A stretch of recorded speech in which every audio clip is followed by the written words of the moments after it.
ठाणे ग्रामीण पोलीस विभाग अंतर्गत 119 पदांची नवीन पोलीस भरती। ठाणे ग्रामीण पोलीस विभागात 119 पदांची भरती 5 मार्चपासून ऑनलाईन पद्धतीने सुरू झाली होती। 31 मार्च 2024 रोजी या भरतीच्या अर्जाची अंतिम तारीख होती। यामध्ये पोलीस शिपाई चालक, ब्रँड पथक यांच्यासाठी 86 पदं, महिला पोलिसांसाठी 33 पदं असे एकूण 119 पदांची भरती 19 तारखेला मौलाना आझाद स्टेडियम येथे नियोजित करण्यात आली आहे। विविध पदांसाठी ठाणे ग्रामीण पोलीस दलात भरती प्रक्रिया ही येत्या 19 जूनपासून सुरू होणार असून 119 पदांसाठी ही भरती प्रक्रिया पार पडणार आहे।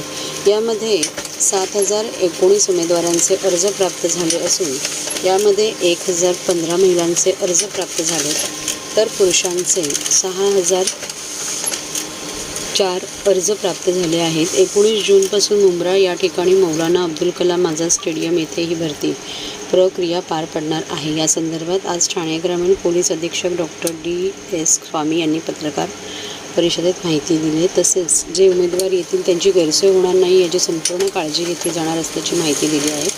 या भरती प्रक्रियेमध्ये शारीरिक चाचणी पार पडणार आहे। सध्या पावसाचे दिवस आहेत म्हणून 100 मीटरचा जो ट्रॅक आहे त्या ठिकाणी पूर्णपणे वॉटरप्रूफिंग करण्यात येणार आहे। जे उमेदवार मध्यरात्री येतील किंवा पहाटे येतील त्यांची राहण्याची व्यवस्था करण्यात येणार असल्याची माहिती डॉक्टर D.S. स्वामी यांनी दिली आहे। तसेच काही अडचणी होऊ नये यासाठी ॲम्ब्युलन्स देखील ठेवण्यात येणार आहे। तसेच कोणत्या उमेदवाराला काही शंका असतील तर तातडीने त्या शंकाचं निरासन करणार आहे। ठाणे ग्रामीण पोलीस दलातील भरती प्रक्रिया पारदर्शक होण्यासाठी ठाणे ग्रामीण पोलीस दल सज्ज झाले आहे।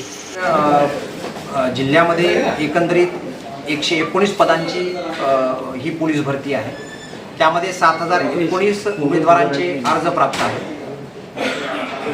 ह्यामध्ये एकूण 1015 महिलांचे अर्ज प्राप्त आहेत।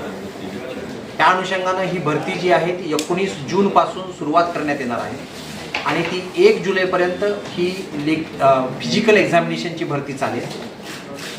याच्यामध्ये जे आहे ते उमेदवार जे या ठिकाणी येणार आहेत त्यांच्यासाठी ही जी परीक्षा आहे ही फिजिकल एक्झामिनेशन जी आहे ती शारीरिक चाचणी ही मुंब्रा या ठिकाणी मौलाना अबुल कलाम आझाद स्टेडियम जे आहे TMC ठाणे म्युनिसिपल कॉर्पोरेशनचं त्या ठिकाणी ही आयोजित करण्यात आलेली आहे।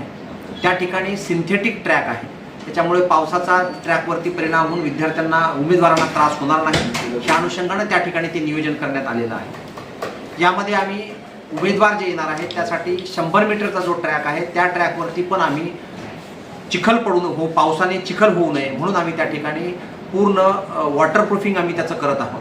त्याचबरोबर उमेदवार जर समजा मध्यरात्री आले किंवा पहाटे आले तर उमेदवारांना त्या ठिकाणी आतमध्ये आपण त्या ठिकाणी टेंट टाकून त्या ठिकाणी त्यांना बसण्याची राहण्याची त्या ठिकाणी आपण व्यवस्था करत आहोत। त्या ठिकाणी जे आहे ते उमेदवारांना कुठलीही अडचण होऊ नये, जर समजा कुठल्या मेडिकल फॅसिलिटीज असेल तर आपण ॲम्ब्युलन्स त्या ठिकाणी ठेवत आहोत आणि अशा प्रकारच्या सर्व सुविधा ज्या आहेत त्या उमेदवारांना आपण देत आहोत। त्याचबरोबर उमेदवारांनी जर समजा 2 वेगवेगळ्या पदांकरिता जर काही अर्ज केले असतील, वेगळ्या युनिटला सुद्धा केले असतील आणि त्यांची त्या ठिकाणी फिजिकल एक्झामिनेशन झाली असेल तर त्यांना पुन्हा आपण 4 दिवसानंतर आपण आपल्या ठिकाणची त्यांना तारीख देणार आहोत। म्हणजे त्यांना कुठल्याही प्रकारचं शारीरिक त्रास कुठलाही होऊ नये अशा प्रकारचं आपण या ठिकाणी नियोजन करत आहोत। त्याचबरोबर अशा प्रकारच्या कुठल्याही त्यांना जर काही शंका असतील उमेदवारांना सुद्धा काही त्याच्यामध्ये काही अडचण असतील तर त्यांनी raunak.saraf@mahaIT.org याच्यावरती ते ईमेल करू शकतात।